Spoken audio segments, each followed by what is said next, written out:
With the gun, what's his name? Parental, 17 years of age.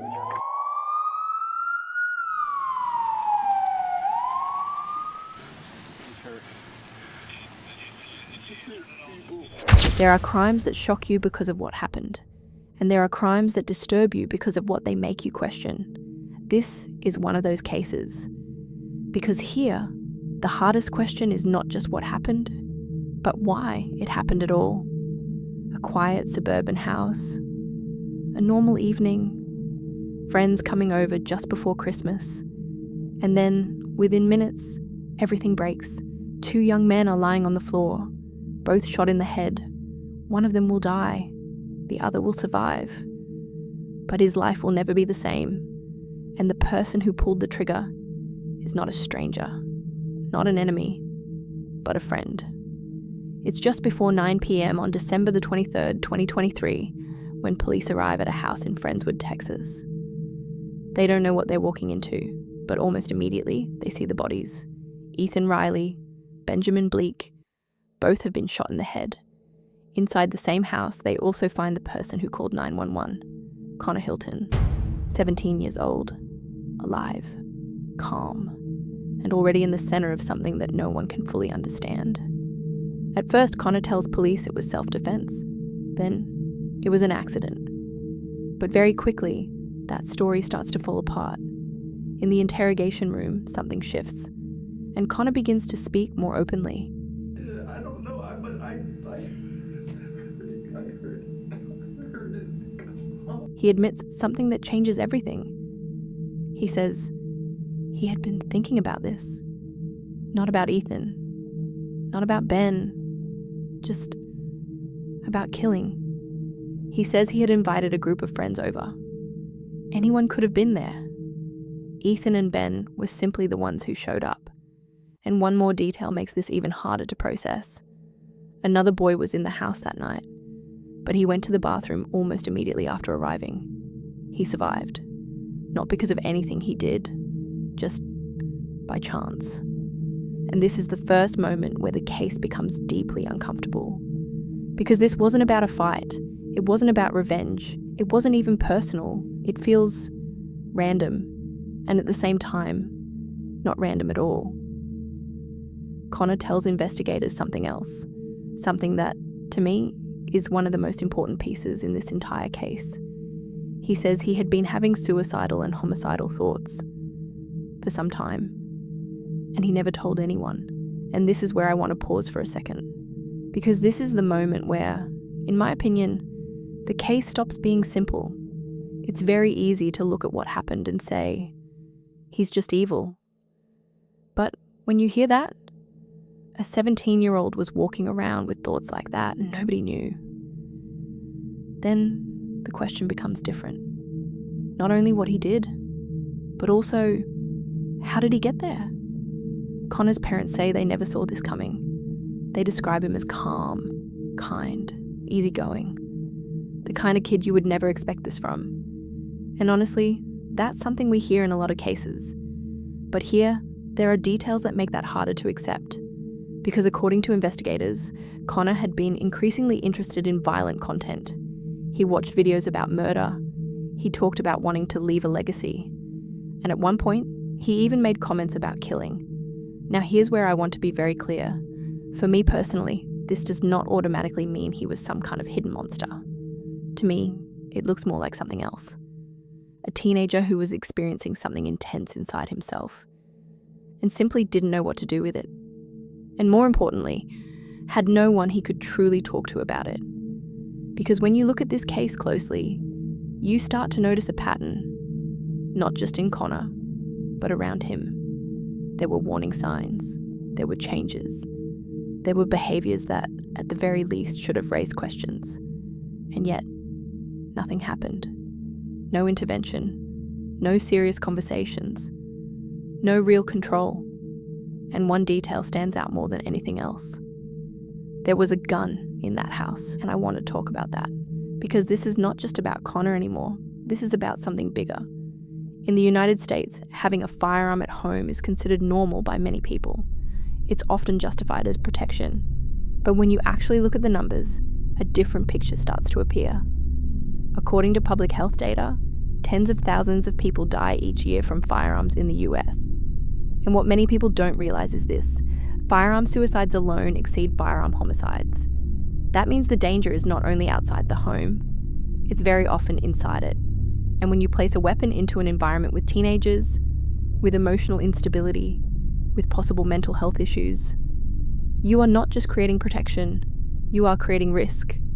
And in this case, that risk became reality. Connor had access to a gun. He had thoughts he didn't understand, and no one stopped the two from coming together. But there is still one more piece, a piece that changes how we look at everything. Because Connor Hilton was taking a medication, a very strong medication, one that, according to official warnings, can affect the mind, can trigger depression, aggression, even psychosis. And this is where the case takes a turn, not into clarity, but into even deeper uncertainty. Months before the shooting, Connor Hilton was prescribed Accutane, or more specifically, isotretinoin, a powerful acne medication used for severe skin conditions. And this is where, for me, the case becomes impossible to treat in a simplistic way. Because yes, he pulled the trigger. Yes, he is responsible for what he did. But I also believe something else. The medication mattered. And I don't just mean maybe. I mean, I believe it actually affected him. Because according to the records in this case, after Connor first started taking the drug, he began to feel depressed. He even reported symptoms. And later, according to what he told the defense expert, those thoughts were not just depressive, they became darker, suicidal, homicidal. Now, obviously, this is where people become divided. Because the moment a defense says the medication played a role, a lot of people hear only one thing: excuse. And I understand that reaction. Because when someone has killed one person and nearly killed another, nobody wants to hear an explanation that sounds too clean. Nobody wants to hear a scientific label placed over blood. And honestly, I don't either. But that doesn't mean we ignore reality. The warning labels on this medication are not decorative. They exist for a reason. They specifically mention risks involving depression, suicidal thoughts, aggression, violent behavior, and even psychosis. So for me, the question is not, could it affect him? Of course it could. The real question is, how much did it affect him? And that, no one can answer with absolute certainty. Not the defense, not the prosecution, not even the best psychiatrist in the world. That's what makes this case so disturbing. Because in my opinion, two things can be true at the same time. Connor can be guilty, and the medication can still be part of the reason why this happened.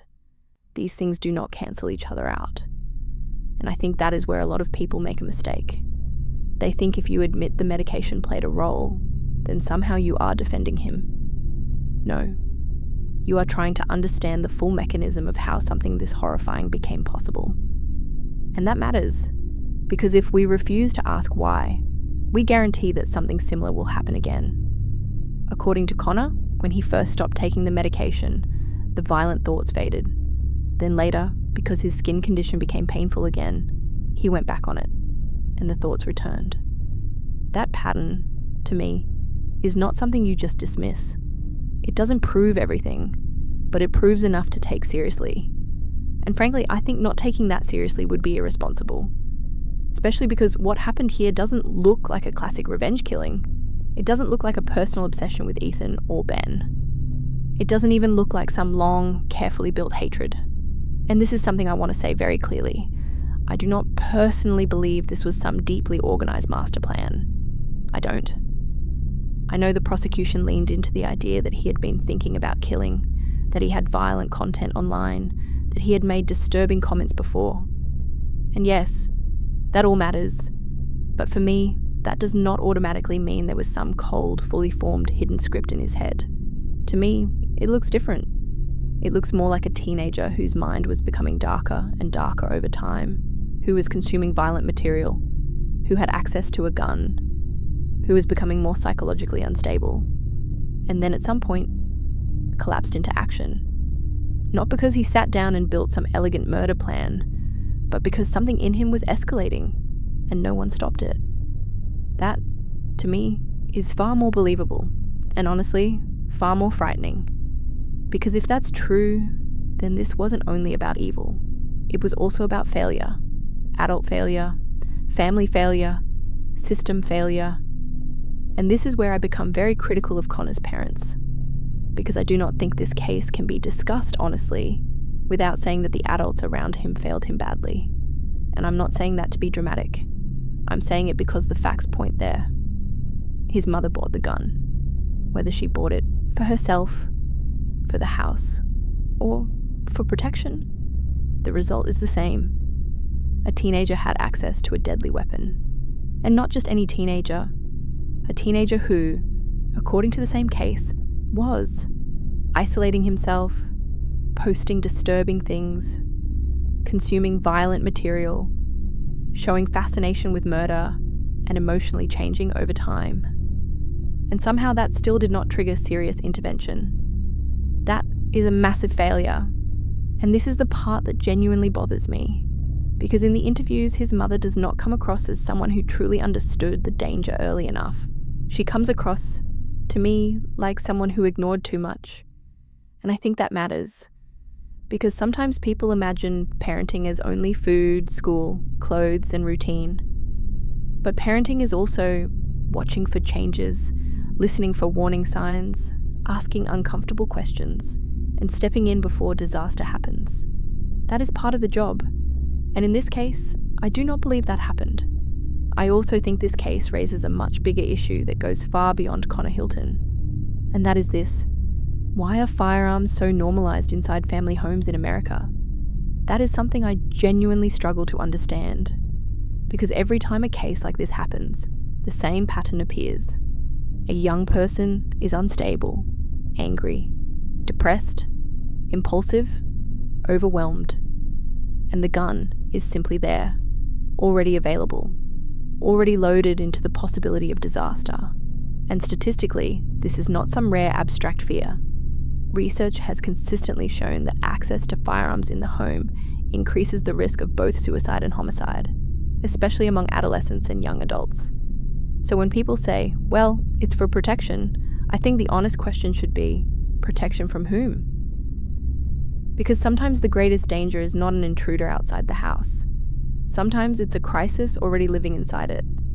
And that is why I personally believe that if a family insists on owning firearms, then the level of control and responsibility should be extreme.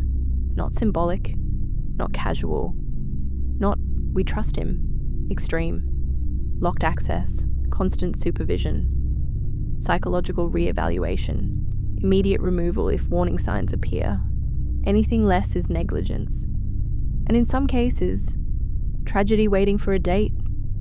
That is why, to me, this case is not just about one boy who shot two friends. It is also about what adults failed to see. Or maybe worse, what they saw and chose not to take seriously enough. And yet, even with all of that, there is still one uncomfortable truth left. Because none of this changes the fact that Connor still knew, at some level, what a gun does. He knew what happens when you point it at someone's head and pull the trigger. And that is where the case becomes morally unbearable.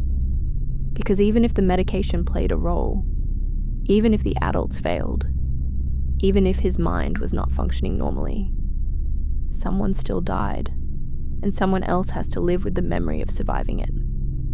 What makes this case especially difficult to process is that it doesn't end at the crime scene.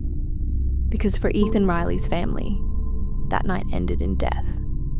But for Ben Bleak and his family, it became something else, a different kind of sentence, one where survival itself became a form of suffering. Ben lived. And that should have been the miracle ending. But real life doesn't work like that, because survival does not erase violence. It just changes its shape. After being shot in the head, Ben underwent emergency surgery. Doctors removed parts of his skull. He had to breathe through a tracheotomy. He had to relearn how to swallow. He was paralyzed on one side, and for a long time, his body had to be rebuilt piece by piece. That matters, because when people discuss a case like this, they often focus only on the courtroom language, charges, pleas, sentencing, evidence. But behind all of that is the physical truth. A teenager walked into what should have been a normal, stupid, ordinary Christmas gathering and walked out into a completely different life. And what hit me hard in this case is that Ben didn't even remember what happened. Imagine that. You wake up after nearly being killed, your body is broken, your best friend is dead, and then you discover that the person who did it was someone you trusted. That kind of betrayal is not just physical violence, it's psychological violence too. And it stays. That is why, for me, this story is not just about whether Connor deserves sympathy. Because yes, I can understand parts of how he got there. Yes, I can believe medication played a role. Yes, I can believe adults failed him. But Ethan is still dead. Ben is still living with the consequences, and their families are still carrying a version of this forever. That cannot be softened. And this is where I think some people become too simplistic, because there are usually two lazy reactions to cases like this. The first one is, he's just evil, end of story. The second is, he was sick, so it's not really his fault. And honestly, I reject both of those, because life is more disturbing than either of those neat answers. Sometimes the truth is uglier than a slogan. Sometimes the truth is, someone can be deeply impaired, deeply failed, deeply unstable, and still be the person who chose to do the irreversible thing. And I think that's exactly what makes this case so hard, because if Connor were purely monstrous, emotionally flat, cold from beginning to end, it would actually be easier to process. You could place him neatly into a box. Monster. Done. But that's not what this case gives you. Instead, what you see is a teenager who seems capable of crying, regret, confusion, remorse, and yet still committed an act that destroyed multiple families in one night. That contradiction is what unsettles people, and honestly, it unsettles me too. Because I do not look at Connor Hilton and see some classic cinematic psychopath. I don't. I see someone much more frightening in a different way. A young person who clearly should never have been left alone with what was happening inside his own head. And yet he was. That, to me, is the true horror of this case. Not just that he pulled the trigger, but that there were so many points where this might have been interrupted. And it wasn't. He had warning signs. He had access to violent content. He had access to a gun. He had emotional deterioration. He had disturbing thoughts. He had fear about admitting what was happening. He had adults around him. He had opportunities to be noticed. And still, this story moved forward all the way to a dead teenager and another one shot in the head. That is catastrophic failure. Not just personal failure, collective failure. And this is why I think this case matters far beyond Connor Hilton. Because if we reduce it only to good kid turned bad, or drug made him do it, then we miss the deeper warning. The deeper warning is this: teenage collapse does not always look dramatic from the outside. Sometimes it looks like silence, withdrawal, dark curiosity, odd jokes, posts people dismiss, behavior adults explain away. And then one day it becomes a siren outside a house. That is why I keep coming back to the role of adults in this story. Because yes, Connor was nearing adulthood. Yes, legally he was treated like an adult. But emotionally, neurologically, socially, he was still very much in that dangerous in-between space where young people can feel things they do not know how to name and do not know how to survive. And that is exactly why adults are supposed to be adults. Not just providers, not just rule makers, protectors, observers, interrupters. And that is also why I feel so strongly about what happened with the plea deal. Because in the end, Connor accepted 50 years. And from a legal perspective, I understand why. The prosecution didn't want to risk a softer jury response because of his age. The defense didn't want to risk life in prison. The victims' families didn't want to relive everything in trial. So, practically speaking, I understand how that happened. But morally, it still leaves a bitter feeling. Because a plea deal closes a case. It does not always answer it. And I think that's why cases like this stay with people. Not because there was no punishment. There was. 50 years is not a light sentence. But because even after the sentence, the biggest questions are still standing. What exactly happened in his mind? How much did the drug matter? How much did the gun matter? How much did parental neglect matter? How much was impulse? How much was fantasy? How much could have been prevented? And how many other teenagers are moving through the world right now with some version of this storm inside them, while the adults around them still think, he seems fine? That, to me, is the scariest part. Because this case does not feel distant. It feels repeatable. And that is what I hate most about it. If I had to say, in the clearest way possible, what I believe after looking at this case, it would be this. I believe Connor Hilton is guilty. I believe he should have gone to prison. I believe he is responsible for taking one life and permanently altering another. But I also believe this did not happen in a vacuum, and I think pretending otherwise would be dishonest. I do believe the medication likely affected him. I do believe the adults around him failed him. I do believe access to a firearm made this infinitely more dangerous. And I do believe that in cases like this, society has a bad habit of waiting for blood before it starts taking warning signs seriously. That has to change. Because if this case means anything at all, it should mean this. We have to stop treating teenage warning signs like background noise. We have to stop treating household guns like neutral objects. We have to stop pretending parents have no responsibility once a child becomes difficult, private, or withdrawn. And we absolutely have to stop acting like medication side effects are only worth discussing after someone is dead. That is backwards. That is not prevention. That is autopsy culture. And maybe the hardest truth in this whole story is that all of these things can be true at once. Connor may have been impaired. Connor may have been failed. Connor may have been mentally unraveling. And Connor may still be the person fully responsible for what happened that night. That is not a contradiction. That is tragedy. And if there is one final thought I keep coming back to, it's this. Sometimes people ask after a case like this, was he evil? And honestly, I think that question is too small. Because evil can become a shortcut, a way to stop thinking, a way to avoid the more uncomfortable reality. Sometimes the more terrifying truth is not that someone was a monster from the beginning. Sometimes the more terrifying truth is that a person can become capable of something monstrous while still looking to everyone around them, like someone who could have been saved. And that possibility is far more frightening than any courtroom label. That is what stays with me in this case. Not just the crime, not just the victims, not just the sentence, but the unbearable feeling that this should have been stopped long before it became a murder scene. And yet it wasn't.